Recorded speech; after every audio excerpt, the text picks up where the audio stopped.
Hello, Kidney Warriors! James here from Dadvice TV, your online kidney health coach, and this is Dadvice TV Live.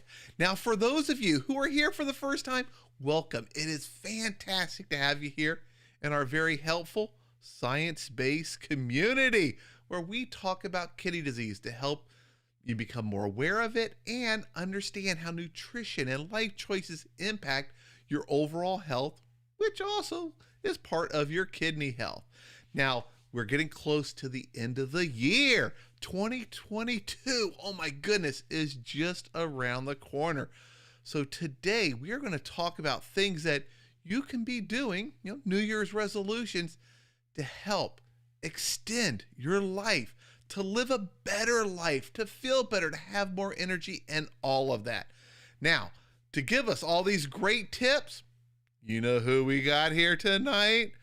We have the author of, let me get that thing up here, Learn the Facts About Kidney Disease. This is the #1 book for kidney patients, in my opinion. When I was diagnosed, I wish my doctors would have said, James, you have kidney disease. Here's a book to help you not worry about it and better understand it and help get you on the right path. Of course, that author is Dr. Stephen Rosansky. Hey, Doc, how you doing? I'm good, James. Always good to be on your show. And hi to all of your viewers out there. Would you like me to do my intro? Yeah, for those that are new, let them know why the things that you say are really important. James, I've practiced kidney disease and internal medicine and took care of thousands of patients over more than 40 years of experience.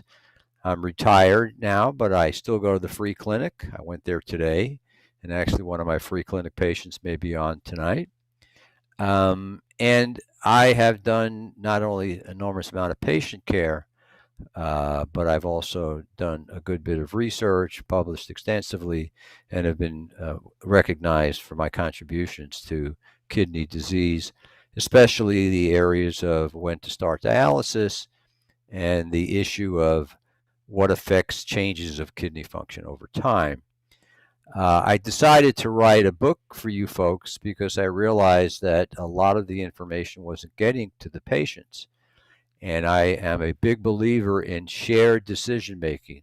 All of you should be as educated about your kidney problem, your diabetes, and all your medical problems. Be as educated as possible and share the decisions about how you should be managed with your kidney doctors. And I hope to provide you with information to share with your doctors because they may not always be totally up to date and they may not always be driven to do things that are in your best interest.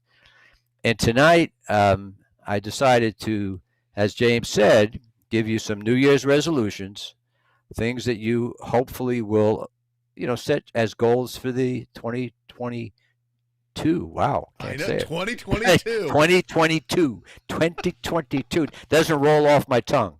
2022, boy, that's so in January of 2022, I turned, oh my goodness, I can't believe it, 50. Well, I've got a quarter of a century on you, James. I turned 75 in January of 2022. So, yep. And I hope to be around for a while for you folks and hope to do a bunch more shows.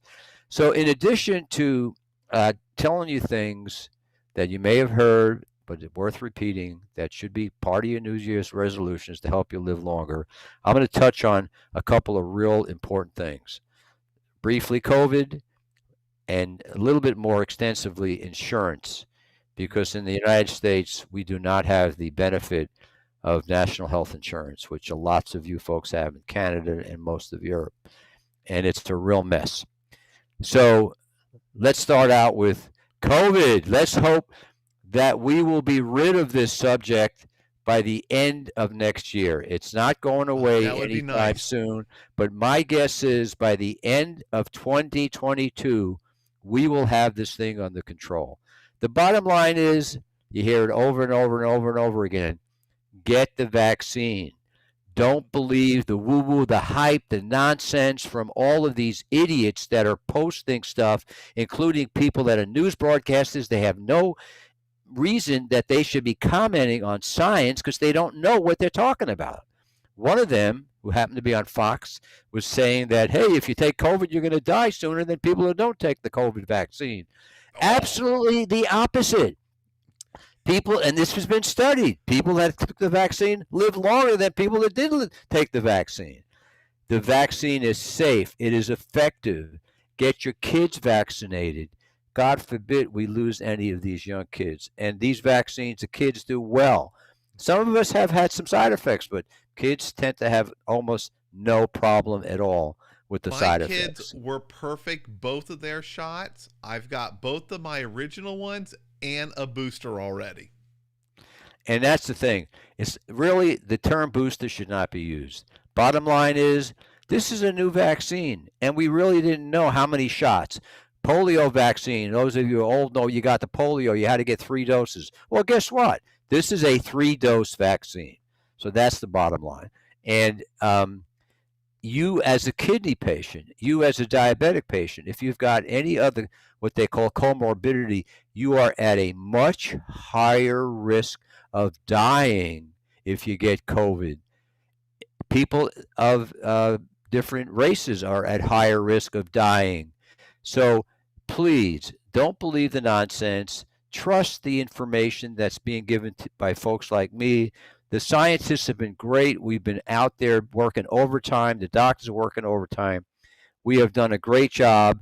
We are working against the politicians and the fake news people. Don't believe any of that stuff. And it's not true that if you had COVID, you don't need these things. You still need them. The protection after getting COVID is there, but it's not going to be enough. And we've got a new variant coming in. The new variant is going to spread 3 times as fast as the Delta, which was enormously spread very quickly. So get on the ball, get the vaccine, mask up. I'm sorry to tell you, you're going to have to continue to social distance and mask up to protect you and your family. So that's my spiel for COVID. I'm actually enjoying the social distancing. Well, you know, the problem, James, is we're all tired of it. I get it. We're tired. We don't want to hear the word anymore. We don't want to wear, people don't want to wear masks. Actually, I don't mind wearing masks, frankly. And let me tell you something. I don't mind either. I have a really good one. It's a that sports brand that starts with an O. I can't remember what it's called. Oakley. Oakley. Yeah, I got it. Fits away from the face. I have no problems. I pop them on, and I'm great. And you know what? Alice loves this.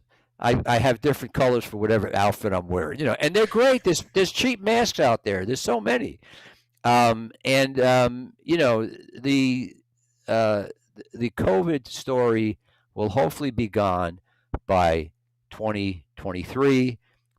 This coming year, we're going to have good treatments to take, and we're going to tune up our vaccines that will be covering all the variants. But you got to get it. Get that jab. Get the jab, as they say in the UK. Get the jabs. Okay. Insurance. This is for my American audience. I'm going to talk, and I've mentioned this a few times now, and people are probably saying, all right, tell us about it. There's game changer drugs out there for diabetics, for people with kidney diseases of various types that can help you live longer, protect your heart, protect you from decline of kidney function. There's several new classes of drugs, and James is going to put some of the names of these drugs on today's already did. They're all down in the description on the YouTube video. It's a nice long list. Now, but what do we do with that list? All right. So here's the deal. Getting insurance in the U.S. is just complicated as heck, and I'm going to tell you how you're going to get it. But if you're getting a new policy and you have the chance to see what drugs are on the formulary from whoever's providing you that health insurance, that's when you're going to look for these drugs, okay? So what about health insurance? In the U.S., 28 million of you folks in the U.S. have no insurance. It is very sad. That's about 1 in 10 of adults. Yeah. Yeah, and almost half of people who are uninsured, you qualify for either free or low-cost insurance. People don't know it. Here's what you do not do, James. Just like don't Google kidney disease, how to reverse, wasting your time because you're going to find all that woo-woo, which we'll Yep. go back to in a few minutes. Don't Google health insurance. Don't Google health insurance. If you do, you're going to get dozens and dozens of calls. They will not let up. They will be calling you day and night. And they're going to try to sell you plans that are useless. They're called skinny plans.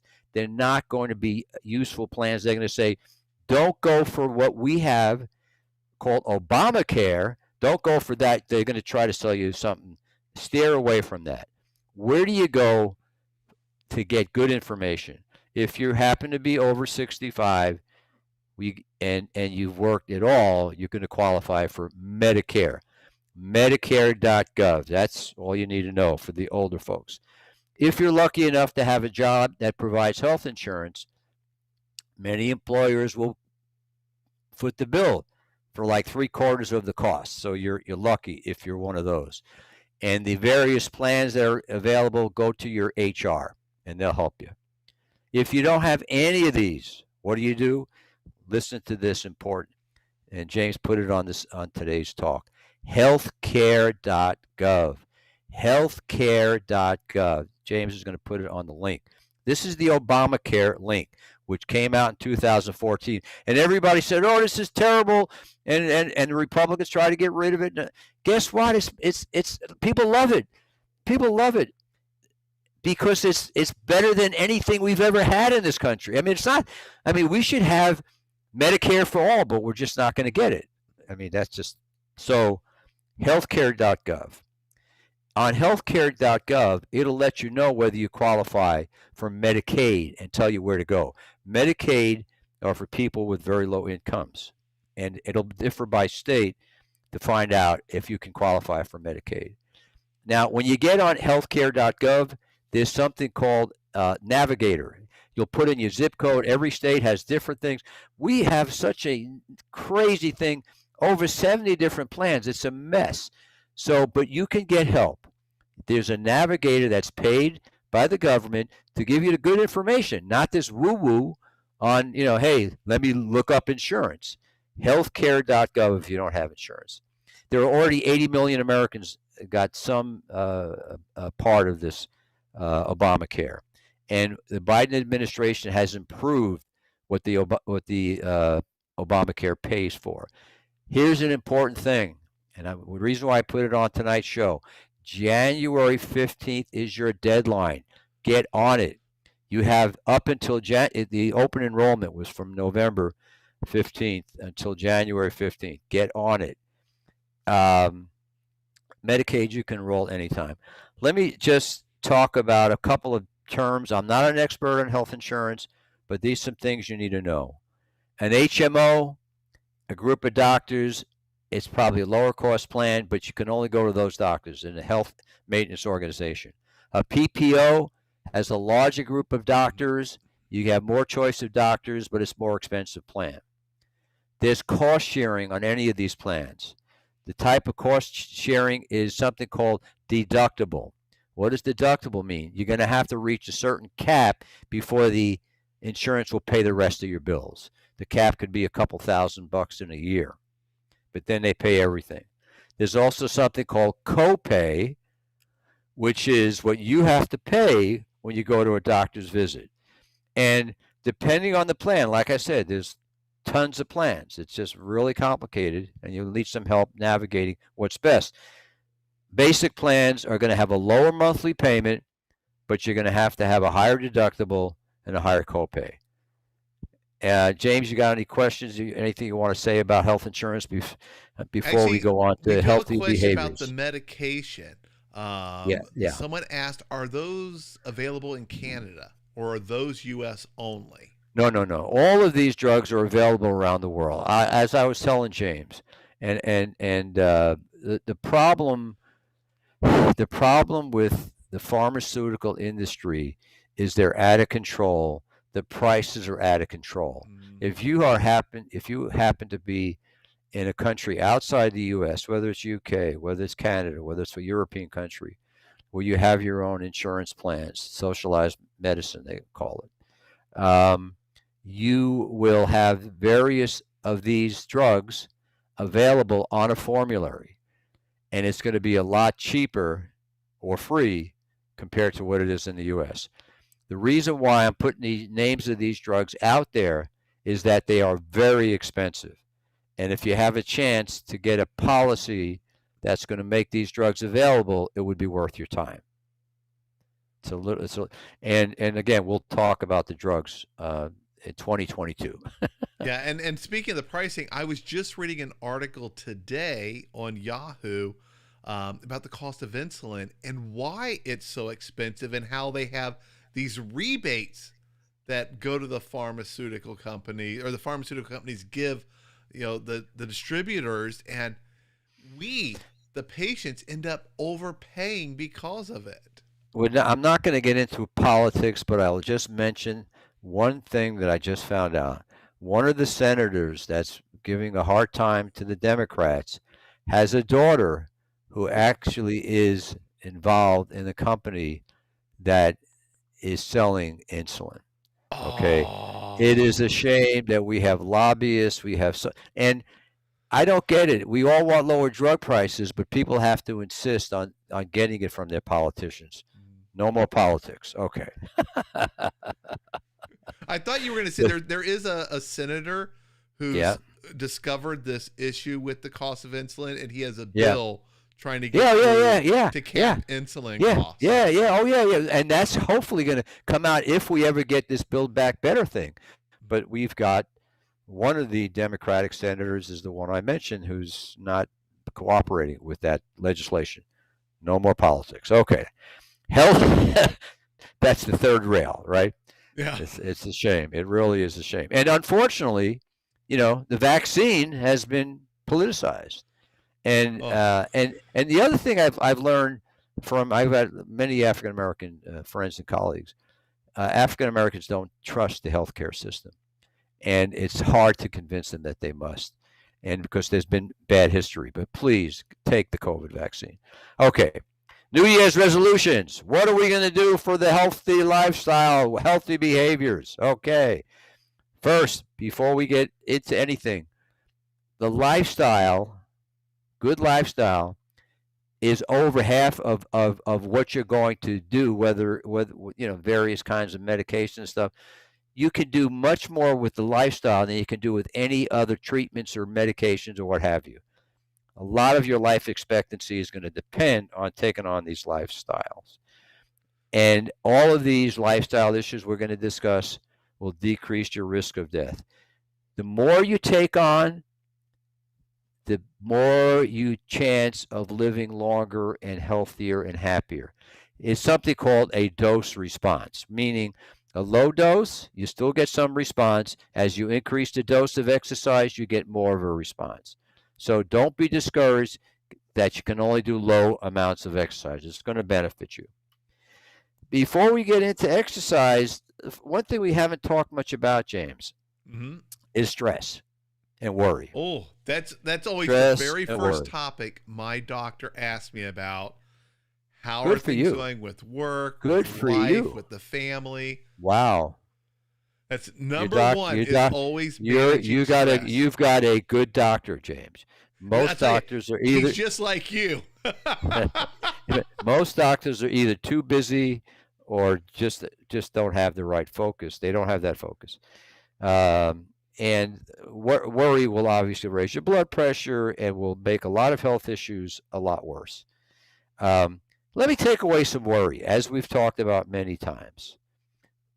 The vast majority of you that watch this show are not at any risk of ever needing dialysis or a kidney transplant. The vast, vast, vast majority of you. So stop worrying about that. Also, don't worry about one single data point of your kidney number, your EGFR. Meaningless. You need lots of data points over time, over years. That's what matters. And on that topic, I get so many emails from people who their GFR changed 3 or 4 points and they're panicking. Can you talk a little bit about that so they can hear it from a professional that those numbers are normal? The number is meaningless. It's an estimate. E is estimate of GFR of kidney function. GFR is another word for kidney function, glomerular filtration rate, kidney function. Okay, E is an estimate. It's just an estimate, and many of you are going to have the same, not the exact number, but the same kidney number within, let's say, 10 or 20%, which is what the numbers will vary. They're going to just go up and down without anything really happening to your kidneys. You're going to have the same number for years and years and years. And if you're CKD3, you're 30 to 60, which is the vast majority of you on that eGFR scale. Maybe 4 out of 100, maybe 4 out of 100. That's really few of you that may ever have to worry about this. The most likely group of these 30 to 60s that have to worry a little bit are if you have a lot of protein in the urine, and if you're a younger person. If you're an older folk like me, certainly over 75 or even over 65, the likelihood is if you're a type 3, a class 3, stage 3, you're going to have some other thing that will cause the end of your life, not your kidney failure. And how, in this estimate, how accurate is once you hit 60 or above? Okay. Can you touch on that? Useless. It has been determined, and not every lab is up to date, that they don't report the numbers over 60 because they're not real numbers. They're totally useless. So the numbers become more meaningful as you get to, let's say, what you call 3B, which is like 45 or less. And remember, if you're over 65 and you're around 45, 50, that may be perfectly normal for your age. Don't worry, please. And remember, your kidney function will normally show a change, a lower eGFR with age. Stress. How do you reduce your stress? We could talk the whole time, and I'm not an expert, but a couple of things. If you're like most people, you're taking on too many things. And for the most part, you decide what you're going to take on. And you can free up time. You can ask for help. You set priorities. Try to pace yourself and take time to take care of yourself, because no one else is going to do it for you. And it's okay to assert yourself. It's okay to say no. Yep. To demands on your time and energy that can increase your stress that you already have. You don't have to always meet the expectations of others. Be kind to yourself. All right? And these emotional issues are worth a whole hour, and we'll probably do one in 2022. Again, don't be fooled. Don't be fooled. James just told me, and I'm going to get a hold of this, about another YouTube channel that discusses kidneys. That is, I would call the woo-woo channel. The woo-woo channel. 2 to 3 cures a week. Channel. And the woo-woo channel actually has a book, I'm told, which I'm going to get a hold of, and I'm going to help you folks who may be trying to sort out what's woo-woo or nonsense from what's really science and fact. Don't be fooled by kidney supplements. Don't be fooled by stuff to get your creatinine down. That means nothing. It means nothing. And supplements, as we've talked about, can be dangerous. There can be things in there that can be dangerous. Get information from James, and James has got a wonderful show. I am really impressed. I'm not saying it just because I'm on it, but I'm impressed by what James puts out there. He puts out real stuff. He's not going to put out the woo-woo. And use things like Wikipedia. I fell for the woo-woo in the beginning.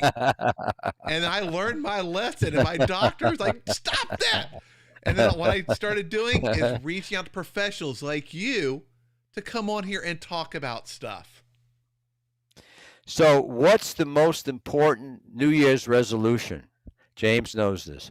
My number one thing on the hit parade. of what things you should do for this New Year's resolution. Well, we all should get a healthy weight. Is that going to be one of the top ones? It's not top. Are you going to say stop smoking? Because I don't smoke. It's top, but a lot of folks don't smoke.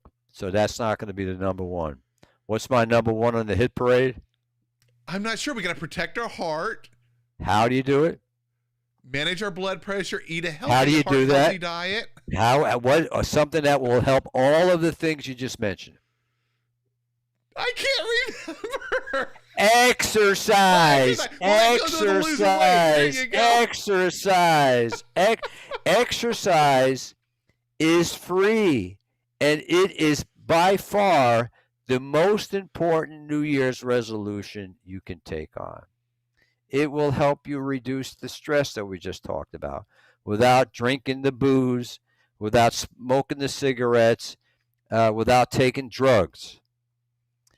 And if you have advanced kidney function decline, if you got stage 4 or 5, no matter what your stage of kidney function, exercise is going to help you live longer, no matter where you are on the spectrum of kidney disease.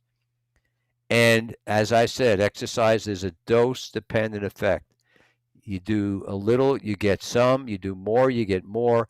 And you don't have to take it all on at once. The goal, your New Year's resolution, 30 minutes, 5 days a week. You could start with 5 minutes, 5 days a week or 3 days a week, and increase it. You don't have to do anything fancy.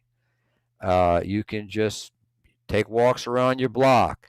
You could do stationary bike. If you're lucky enough to have a pool, you can do water aerobics. I mean, dancing. It's all good. Just if you have a choice between getting off your butt and moving around, even if it's in your house, do that. Just keep moving. Move, move, move. And if you keep moving, guess what? The Grim Reaper can't catch you. There you go. It's really true. It will help I've been you. using my treadmill a bunch. As a matter of fact, this weekend on Saturday night, I put it on a low speed and I put my iPad up there in front of me, and I walked for almost 2 hours while I watched the new Tom Hanks movie, Finch. Great movie. It's a tearjerker. I really enjoyed it, laughing, everything through it. And I walked for almost 2 hours without even realizing it at a slow speed. Let me tell you, I love podcasts. I'm a podcast junkie. If you love music, get your headphones. There's so much that you can do, and you get a partner to exercise with. There's so much you can do to make it pass. And once you get in the habit, you won't be able to stop exercising. But it takes time. New Year's resolution 1, exercise. It will help your weight. It actually helps decrease your risk of cancer. Get that. And this has all been scientifically shown. Decreases your risk of getting diabetes. It will decrease your blood pressure. It will slow aging. Hello, slow aging. We can all use that. Yeah, it helps grow more brain cells. It decreases your stress and anxiety. It's like a free antidepressant. It increases your serotonin. It puts you in a better mood. You can sleep better, less anxiety, better sex life. Improve your memory and decrease the risk of getting dementia that we all fear. Helps you with your joint stiffness and pains. And as you get older, it will help you maintain your independence. And like I said, start slow. You can try, if you are up to it, like James does, you can do a slow or a brisk walk pace. And you can do gardening, you can do tennis, anything. They're all good. James already said the next thing on the hit parade, which is the number one cause of preventable deaths is what, James? You just said it. It's heart disease. No, but so you're going to use the more complicated command. What cause? We already mentioned things high that blood people pressure. People do that they need to stop. Oh, the smoking? Yes. Which leads number to one I don't like to say that word. Of preventable deaths. It causes all kinds of lung problems, lung failure, lung cancer, and the big word is atherosclerotic There you go. cardiovascular disease, ASCVD, I atherosclerotic butcher it if I ever cardiovascular try to say disease. it. All of the things that we worry about, heart attacks, strokes, losing our legs, losing our limbs. If you stop smoking, you take this New Year's resolution, you're going to add years to your life. Years to your life. More energy, better sense of taste, smell. Your skin is going to look better. Your teeth are going to look better. You're going to save your kids from getting lung complications and heart complications of your secondhand smoke. Mm-hmm. Now, e-cigarettes, too long to get into the debate and discussion about it, but e-cigarettes will probably, let me see something. Yeah, e-cigarettes will theoretically help people get off cigarettes, but most of them have a lot of nicotine, and nicotine is addicting. So the big problem I see with the e-cigarettes is your kids. If your kids got one of those e-cigarettes, and a lot of these kids are doing these, they're vaping, they got the e-cigarettes, they are 9 times more likely to get hooked for life. So try to talk your kids out of it too. Next topic, blood pressure, which we've spent a good bit of time on. But here's the thing. It's real confusing. What's your goal blood pressure? And the latest research for non-diabetics, and I think even for diabetics, but for sure if you're not diabetic, the goal blood pressure, and you need to try to do this as a New Year's resolution, check your blood pressure. Your goal should be getting it to be around 110 to 120. Now, that's a low target, but no matter who you are, if you're 130, 140, if you can get it down to 110 to 120, you're going to live longer. It's got all kinds of benefits. And the research is really strong. The research, the big study that came out in the last few years did not include diabetics. There was one study with diabetics that showed maybe getting aggressive in some of the diabetics may not have been so good. But these were diabetics that already had problems with atherosclerotic cardiovascular disease. They all already had maybe a heart attack or a stroke or they have angina or chest pain. But if you are a diabetic without those complications, I would still go for 110 or 120. And don't worry about dropping your diastolic. Not going to hurt you. So if your bottom number goes to 70, not to worry. My main advice is if you're starting to feel dizzy or weak, check your blood pressure. And if it's running 90 to 100, you know you need to hold your dose of medicine because too low can be dangerous. But for most folks, that's not the issue. For most folks, you're getting undertreated, and don't be shy. Tell your doctor, hey, doc, I've been checking my blood pressure, and it's 130, 140, 150.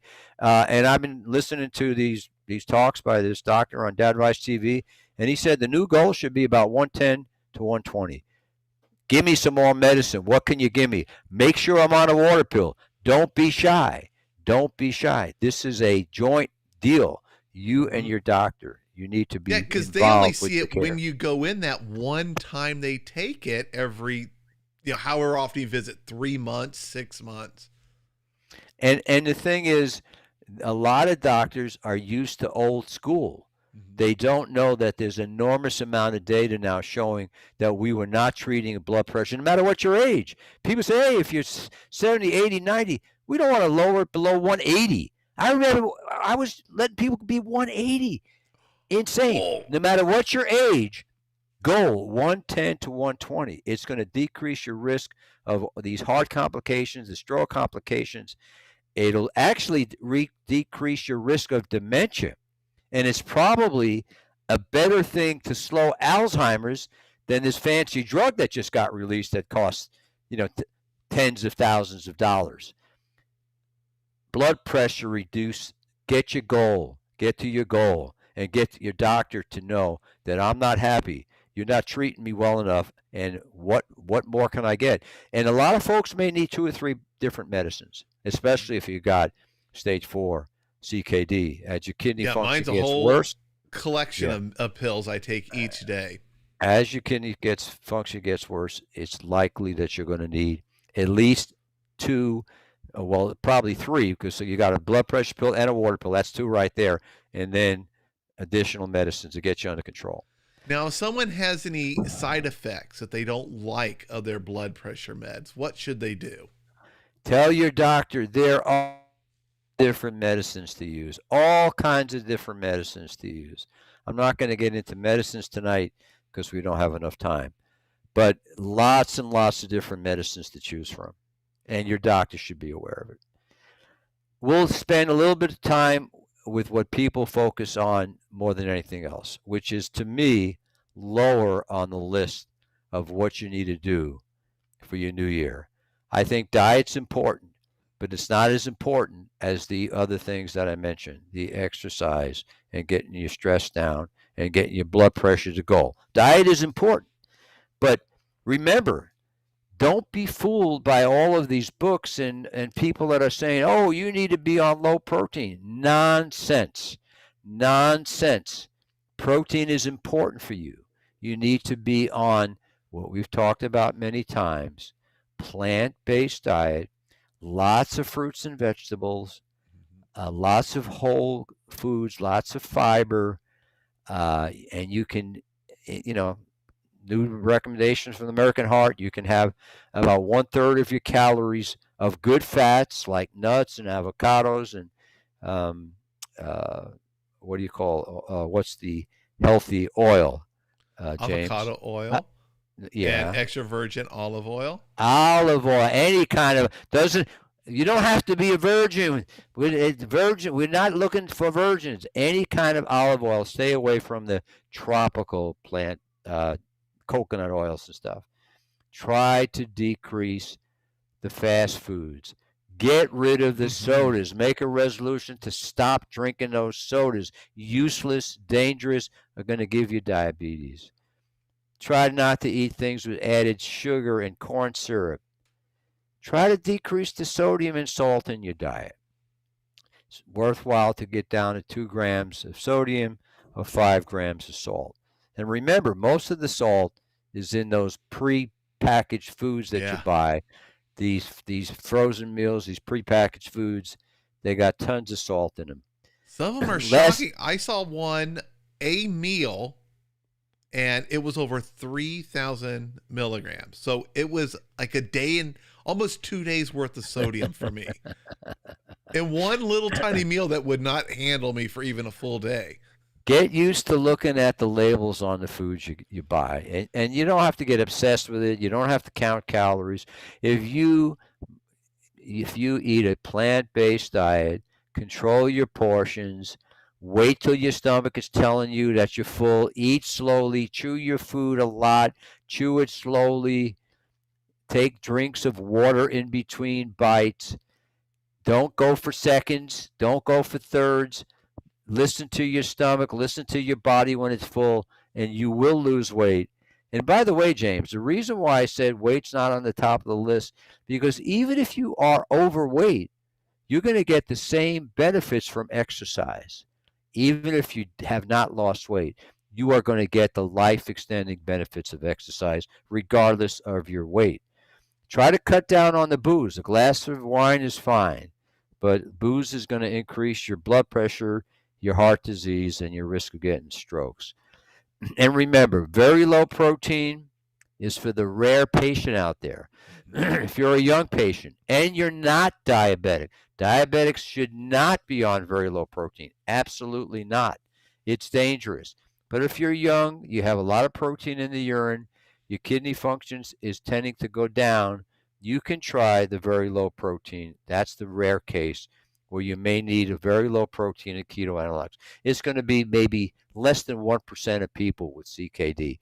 Not everybody that they're trying to sell you on a lot of books and other stuff, the woo-woo out there.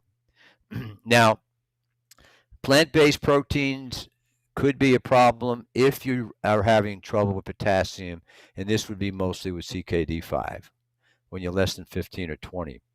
Try to cut out the processed foods. Try to cut out the snacks.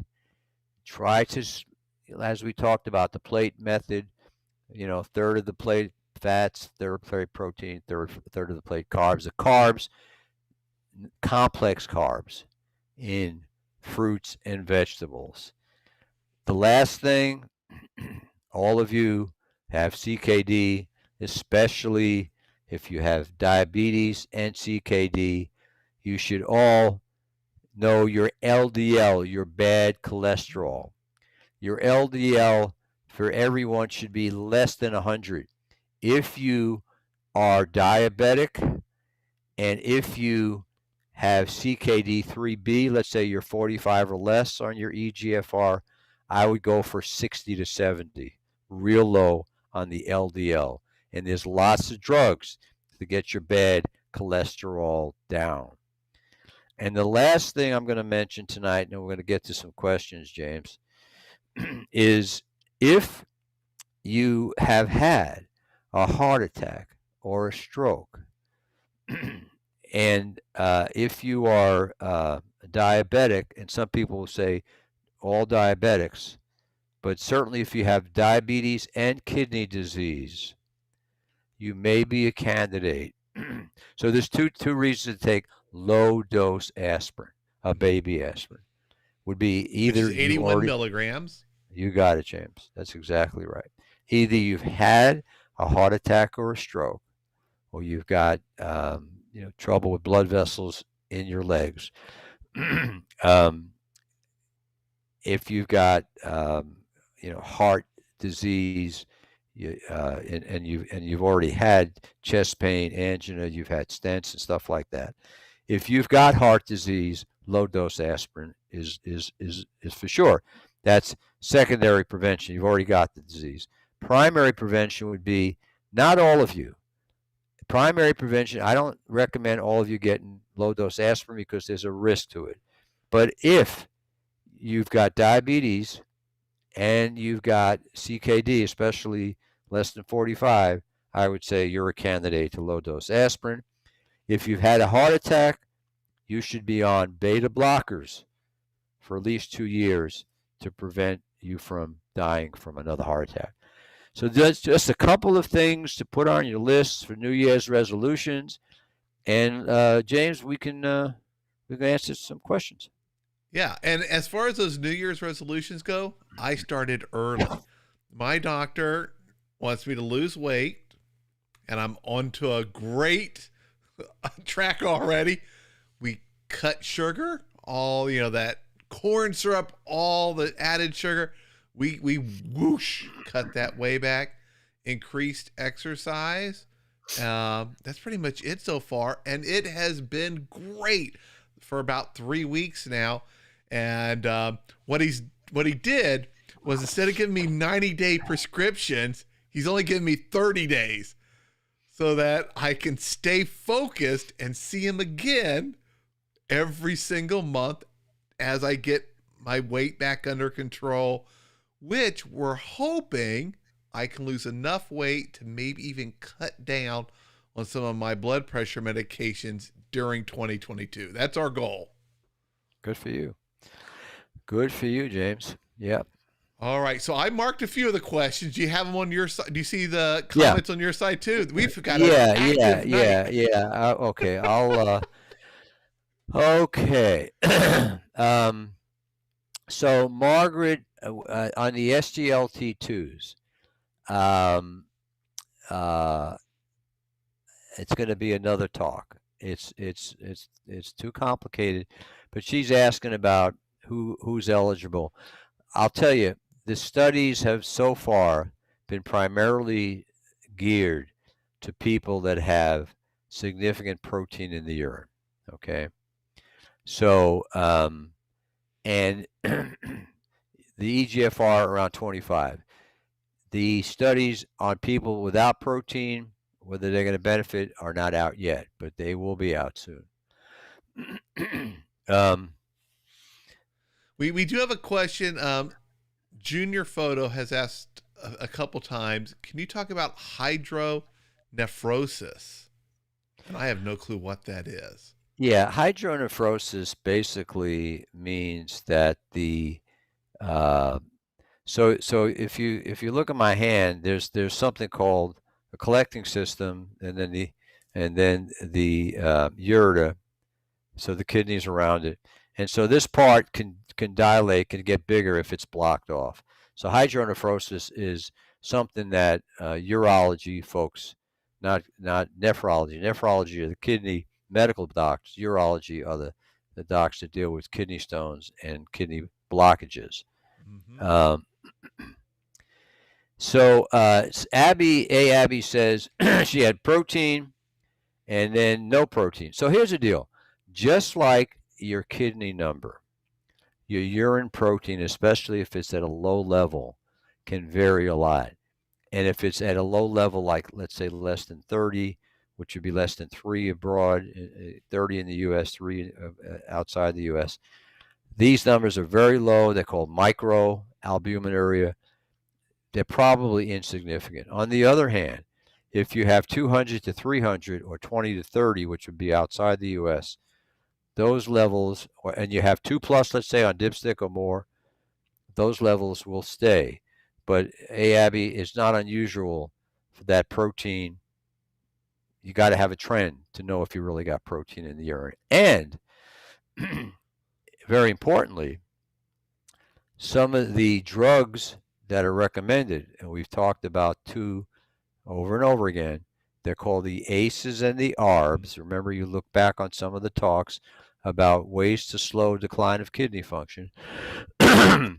The ACEs and the ARBs, ACEs end in pril like captopril, ARBs end in tan like losartan. They can decrease the protein in the urine. So it could be that your urine protein, like your kidney number, will go up and down, but it could also be an effect of those drugs, which are doing the job. If you got a drug like an ACE or an ARB, and the SGLT2s are similar, that can lower the protein that you're putting out in the urine, it's probably going to have a benefit to slowing your kidney decline. So that's a good question. You got one, James? Let's see. I marked a whole bunch of them. Have you ever heard of arthritis pain from blood pressure medication? I have not. But what I have heard of are, and this is very common, muscle aches from the statins, the drugs that are used to get your bad cholesterol down. And a lot of docs believe that that's caused by the statins. There's evidence that it may not be, but guess what? If you take one of these drugs and you get muscle pains, you can switch off to another one, no matter what the drug. If you got a side effect of a drug, I got a patient today that I tried an SGLT2, didn't like it, had a side effect. Hey, no problem, take you off it, and theoretically could try a different type of drug of the same class.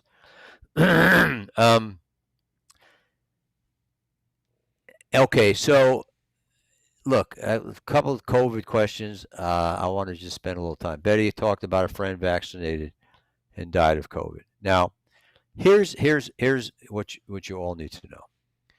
If you're vaccinated, doesn't mean that you've got 100% protection. There is no such thing as any vaccine that has ever given you 100% protection. Most of you who have taken the flu vaccine, what do you think the percent protection of getting the flu is? I'm going to guess 50 to 60. 30. 30. Yeah. So, it gives you some protection, but I could tell you this. You're 6 to 12 times more likely to die if you haven't been vaccinated than if you have been vaccinated. It's not impossible to die. It's extremely rare to be hospitalized or die if you get full vaccination, which these days now is 3 doses of the Pfizer and the Moderna. It's going to be two doses of the J&J at least. Okay. Okay. Yeah. Emily, I wish that I could. I was just out to dinner last night with a friend of mine who happens to be African American, and a lot of his family members are refusing. A lot of his distrust of the medical system, and because of a lot of the fake news out there. A lot of the stuff that, I don't know, people are using it as a political agenda, and it's a shame.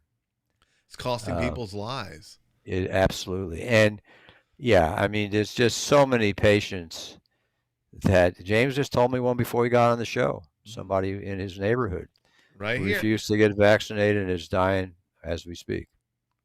Yeah, much higher, much higher risk of going to the hospital and dying if you do not take the vaccine. Um, GFR improved. Yeah, and the number, Abby, 76 is not a real number. 67. I mean, it's again, over 60 is not something that we talk about as being kidney disease these days. And Carol's taking EPO. That's good. And let's see, you got one, James? Yeah, someone had asked, are there any concerns about getting a biopsy if you're diabetic? Well, first of all, the diagnosis of diabetic kidney disease is normally made without a biopsy. We make it by, if you've had diabetes for at least 10 to 15 years and you've got 2+ protein on dipstick or more consistently, or you've got over 200 to 300, over 20 to 30 in your urine, the urine ratio, that's the way they make the diagnosis. Most of the time, if the biopsy is being done, your doctor may be thinking about something beyond diabetes. Any tips to help people sleep at night? This is a very common issue. Yeah. Even I had troubles with this in the beginning. Yeah. Well, I am a chronic insomniac, and I certainly, my heart goes out to you folks that have that problem. I've had it lifelong. It's actually, I've got something that's rare. It's called childhood onset insomnia. So I know a lot about insomnia. The thing that I think might be reasonable to take, which is safe, is Benadryl, diphenhydramine or Benadryl. 25 to 50 milligrams is something. It may make you a little dry in the mouth, and James takes clonidine as a blood pressure pill that helps him sleep. Oh yeah, I take those at night, and boom, it knocks me out. And yeah, I prefer taking it at night instead of during the day and fighting that drowsiness. Yeah. The sleeping pills are not meant to be taken long term. And the best thing is try to get into either one of these sleep recordings.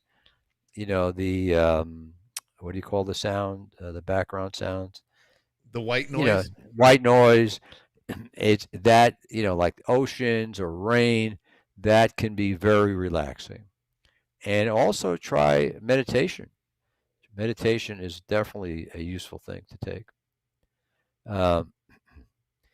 Philip, protein in the urine, not tolerating ACEs or ARBs. I'm not sure why, but Philip, there's a bunch of the new drugs that we're going to discuss on a future show that may be of benefit for people with protein in the urine. And all of the drugs that are being used, it's recommended as a baseline to try to take an ACE or an ARB. Now, if you're not tolerating, I'm not sure why, but ask your doctor for there's a long list of ACEs and ARBs, and I would try another one other than the one that you're already on. Okay, so it looks like we got any more questions here? Let's see here. We have a couple that just came in. Kelly asked about melatonin. Is it okay? And that's fine. Actually one of the things I take occasionally. And I learned that the small 3 milligram is enough. I didn't need the 6, the 10, the 12s, especially with my blood pressure medication that I take in the evening. It gets me to sleep, and I sleep throughout the night. Occasionally I'll get up once for a bathroom break, but most of the nights I get to sleep the whole time. Okay, Chloe, I'm going to answer this one. This is a good one from UK. Polycystic kidney disease. That's an unusual kidney disease. It's one that's inherited. and other members of your family, I would assume, have been checked. It can be passed on to your kids, so they need to be checked out. The question here is, you got a kidney number of around 12. And so here's the thing. Please look at my book, Chloe. I think, and as far as best time to have dialysis, you know, if you are a patient that is being followed closely by your kidney doctor, there's no reason to be starting up in the 10 plus range. You're 12. And ideally, you would hope to be starting in the 5 or less range. But you got to get your buy-in from your doctor. And look at the chapter. I discussed this extensively about my own research that shows that earlier start may be harmful, actually. You may actually not live as long versus if you start at a lower level of kidney function. So try to check that out. And Chloe, I guess also Chloe's saying that tried herbal medicine from India and decreased and it increased my correct. Yeah. It did the opposite of what I mean, please do not take those medicines. They may have potassium in them. They may have stuff in it that could be really dangerous for you. So please don't take it.